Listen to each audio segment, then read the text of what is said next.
നമസ്കാരം കൂട്ടുകാരെ. 9ാം ക്ലാസ്സിലെ മാത്സിൻ്റെ ചാപ്റ്റർ 3 സമാന്തര വരകൾ അല്ലെങ്കിൽ പാരലൽ ലൈൻസ്, അതിലെ പേജ് 39-ലെ സെക്കൻഡ് ക്വസ്റ്റ്യൻ നമുക്ക് നോക്കാം. ഇത് നമ്മുടെ 4ാമത്തെ വീഡിയോ ആണ്. ഈ ചോദ്യം നമ്മൾ ആനിമേഷനിലൂടെയാണ് സോൾവ് ചെയ്യുന്നത്. ചോദ്യം നോക്കൂ. 15 സെന്റിമീറ്റർ ചുറ്റളവുള്ള സമചതുരം നിർമ്മിക്കുക. Draw a square of perimeter 15 centimeters. അപ്പോൾ സമചതുരത്തിൻ്റെ ചുറ്റളവ് എന്ന് പറയുന്നത് 4 സൈഡുകളും കൂട്ടിയതാണല്ലോ. അപ്പോൾ ഒരു വശത്തിൻ്റെ നീളം എന്തായിരിക്കും? അപ്പോൾ സ്ക്വയറിൻ്റെ പെരിമീറ്ററിൻ്റെ 1/4 ആയിരിക്കും നമ്മുടെ വശത്തിൻ്റെ നീളം. അപ്പോൾ സമചതുരത്തിൻ്റെ ഒരു വശത്തിൻ്റെ നീളം, അതായത് length of one side of the square എന്ന് പറഞ്ഞാൽ എത്രയായിരിക്കും? 15/4. അത് 3.75 സെന്റിമീറ്റർ, അതായത് 3.75 സെന്റിമീറ്റർ ആണ്. അപ്പോൾ ഈ ഇങ്ങനെ അളവുള്ള ഒരു വശത്തെ നമുക്ക് സ്കെയിലിൽ നേരിട്ട് അളക്കാൻ പറ്റില്ലല്ലോ. അതുകൊണ്ട് നമ്മൾ സമാന്തര വരകൾ അല്ലെങ്കിൽ പാരലൽ ലൈൻസിൻ്റെ നമ്മൾ പഠിച്ച നിഗമനം അല്ലെങ്കിൽ കൺക്ലൂഷൻ ഉപയോഗിക്കും. എന്താണ് നിഗമനം നോക്കൂ. ഒരേ അകലത്തിലുള്ള സമാന്തര വരകൾ ഏത് വരയെയും തുല്യ നീളമുള്ള ഭാഗങ്ങളായി മുറിക്കുന്നു.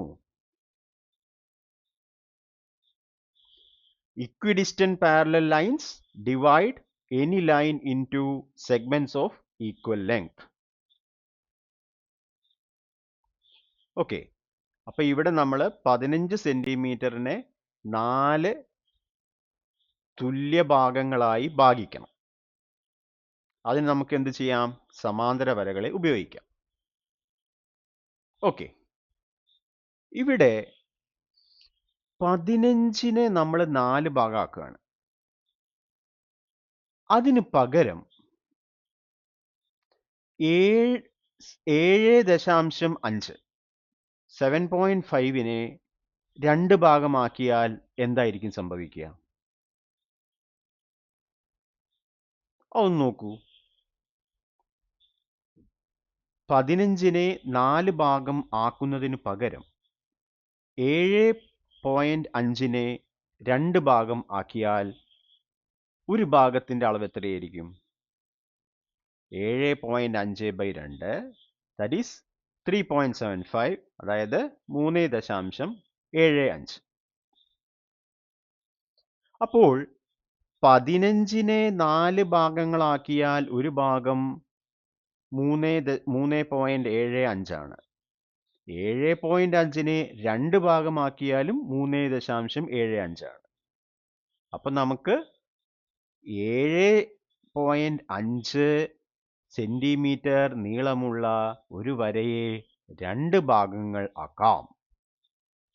അപ്പം നമ്മൾ ചെയ്യാൻ പോകുന്നത് എന്താണ്? 15 സെന്റിമീറ്റർ വരയ്ക്കുന്നതിന് പകരം 7.5 സെന്റിമീറ്റർ വര വരച്ച് അതിനെ 2 തുല്യ ഭാഗങ്ങൾ ആക്കുകയാണ്. ഓക്കെ, എന്നിട്ട് ആ 7.5 സെന്റിമീറ്റർ വര ഉപയോഗിച്ച് നമ്മൾ എന്ത് ചെയ്യും?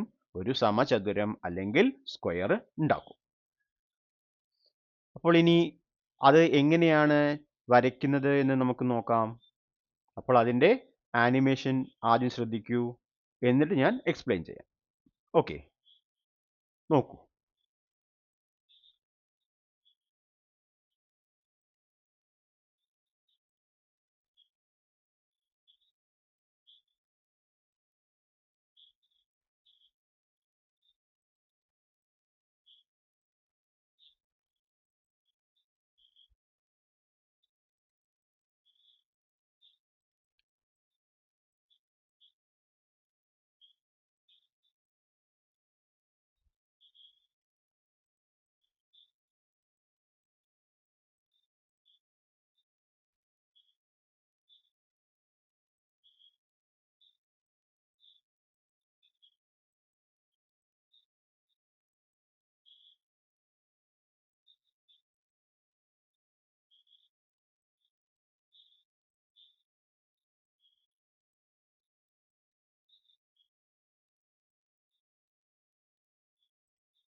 അപ്പോൾ കൂട്ടുകാർ ഈ ആനിമേഷൻ ശ്രദ്ധിച്ചു കാണുമല്ലോ.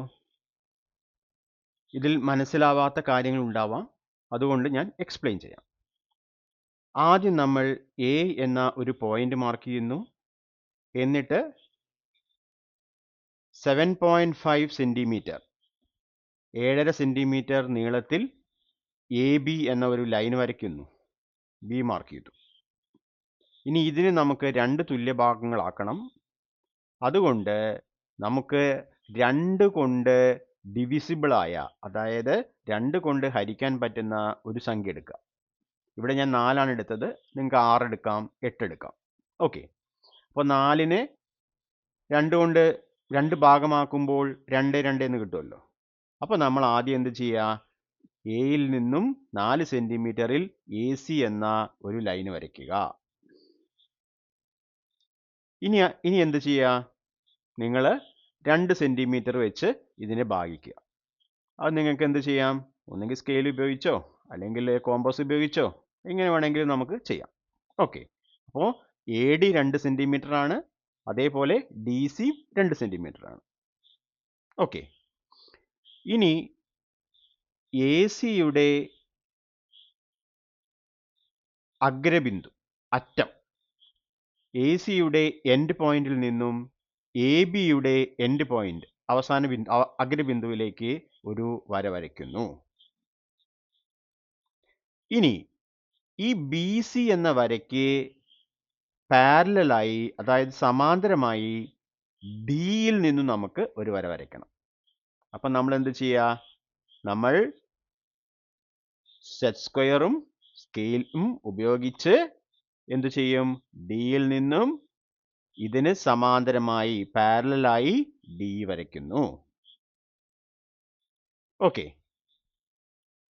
അപ്പോൾ നമുക്ക് എന്ത് കിട്ടും? എ ഇ എന്ന ലൈനിനെ 2 തുല്യ ഭാഗങ്ങളായി കിട്ടും. A E 3.75 centimetre, E B 3.75 centimetre. Okay. ഇനി നമുക്ക് എന്ത് ചെയ്യാം? ഇതിലെ ഏതെങ്കിലും ഒരു വശം ഉപയോഗിച്ച്, ഏതെങ്കിലും ഒരു വര ഉപയോഗിച്ച് നമുക്ക് എന്ത് ചെയ്യാം? നമ്മുടെ സ്ക്വയർ അല്ലെങ്കിൽ സമചതുരം വരയ്ക്കാം. അപ്പോൾ ഇവിടെ എ ഇ ആണ് ഞാൻ ഇവിടെ എടുത്തിരിക്കുന്നത്. എ ഇയുടെ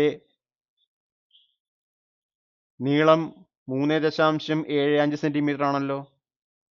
ഇനി നമുക്ക് എങ്ങനെ സമചതുരം വരയ്ക്കാം? അതിനുവേണ്ടി എയിൽ ഒരു പെർപെൻഡിക്കുലർ, അതായത് ലംബരേഖ വരയ്ക്കുക. അത് നിങ്ങൾ ആനിമേഷനിൽ കണ്ടു കാണും. ആ ലംബരേഖയുടെ ഭാഗമാണ് ഇത്. ആ ലംബരേഖയിൽ എന്ത് ചെയ്യാം? എ ഇ അളവ് കോമ്പസിൽ എടുക്കുക. എന്നിട്ട് എന്ത് ചെയ്യുക? ഈ ലംബരേഖയിൽ എവിടെയാണ് വരുന്നത് നോക്കുക. അപ്പോൾ എഫിലായിരിക്കും വരിക. ആ ബിന്ദു മാർക്ക് ചെയ്തു. എന്നിട്ട് നമ്മൾ എ എഫ് വരച്ചു. ഇനി ഇയിൽ ഒരു പെർപെൻഡിക്കുലർ ലൈൻ അല്ലെങ്കിൽ ലംബരേഖ വരയ്ക്കുക. എയുടെ അതേ നീളത്തിൽ ഇവിടെ എന്ത് വേണം? ജി മാർക്ക് ചെയ്യുക. എന്നിട്ട് ഇയും ജിയും യോജിപ്പിക്കുക. ഇപ്പൊ നമുക്ക് 3 വശങ്ങൾ കിട്ടി. ഈ 4ാമത്തെ വശം സിമ്പിളായി കിട്ടും. എഫും ജിയും തമ്മിൽ ചേർത്ത് വരച്ചാൽ മതി. ഓക്കെ. അപ്പോൾ നമുക്ക് എ ഇ ജി എഫ് എന്ന് പറയുന്ന ഒരു സമചതുരം കിട്ടും.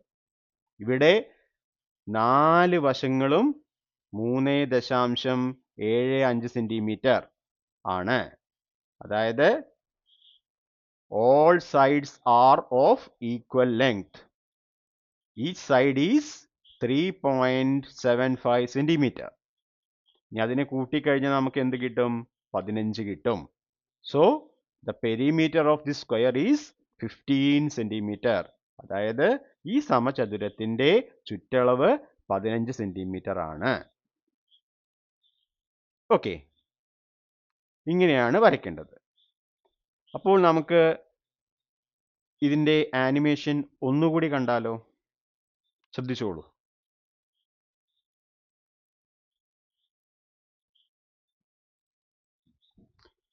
എ മാർക്ക് ചെയ്തു, 7.5 സെൻറ്റിമീറ്ററിൽ എ ബി വരച്ചു.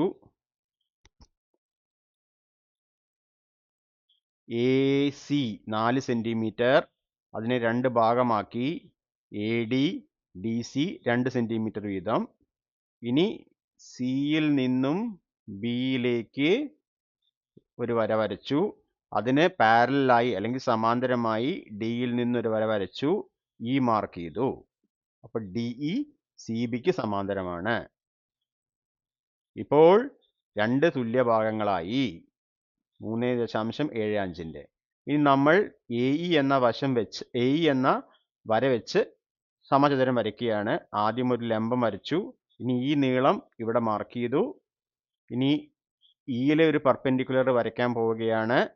ഇനി ഈ നീളം ഇവിടെ മാർക്ക് ചെയ്യും. അത് G ആണ്. 3 വശങ്ങൾ അപ്പോൾ കിട്ടി. ഇനി 4ാമത്തെ വശം മാർക്ക് ചെയ്യാം. ഓക്കെ, അപ്പോൾ നമുക്ക് ഈ ചുവന്നതാണ് നമ്മുടെ സമചതുരം. അത് 3.75 സെൻറ്റിമീറ്റർ വീതമാണ്. ഓക്കെ, അപ്പോൾ ഇത് വരയ്ക്കാൻ മനസ്സിലായില്ലേ?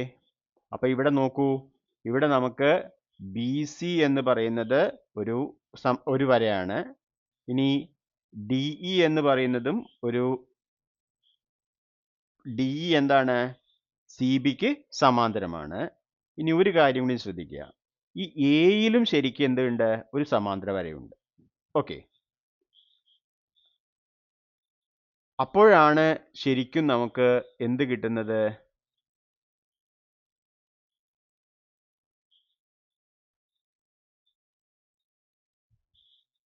അപ്പോൾ 3 സമാന്തര വരകൾ, അത് 3ഉം എന്താണ്? ഒരേ അകലത്തിലാണ്. ഓക്കെ, അത് വെച്ചാണ് നമ്മളത് വരച്ചത്. അപ്പം ഞാൻ അത് കൂടുതൽ എക്സ്പ്ലെയിൻ ചെയ്യണമെങ്കിൽ ആ വീഡിയോ വീണ്ടും നമ്മൾ ആനിമേഷൻ വീണ്ടും കാണണം. പക്ഷെ അത് നിങ്ങൾക്ക് മനസ്സിലായി കാണുമെന്ന് വിചാരിക്കുന്നു. അതുകൊണ്ട് നമുക്ക് എന്ത് ചെയ്യാം? വീഡിയോ നിർത്താം. അപ്പോൾ കൂട്ടുകാരെ, നിങ്ങൾക്ക് ഈ വീഡിയോ ഇഷ്ടപ്പെട്ടാൽ ലൈക്ക് ചെയ്യുക, ഷെയർ ചെയ്യുക. അതേപോലെ നിങ്ങളുടെ കമൻസ് എല്ലാം തന്നെ അറിയിക്കുക. പിന്നെ ഏറ്റവും പ്രധാനപ്പെട്ട ചാനൽ സബ്സ്ക്രൈബ് ചെയ്ത് സപ്പോർട്ട് ചെയ്യുക. അപ്പോൾ ഈ വീഡിയോ കണ്ട എല്ലാവർക്കും നന്ദി. അടുത്ത വീഡിയോ വരുന്നത് വരെ എല്ലാവർക്കും ബൈ. Thank you.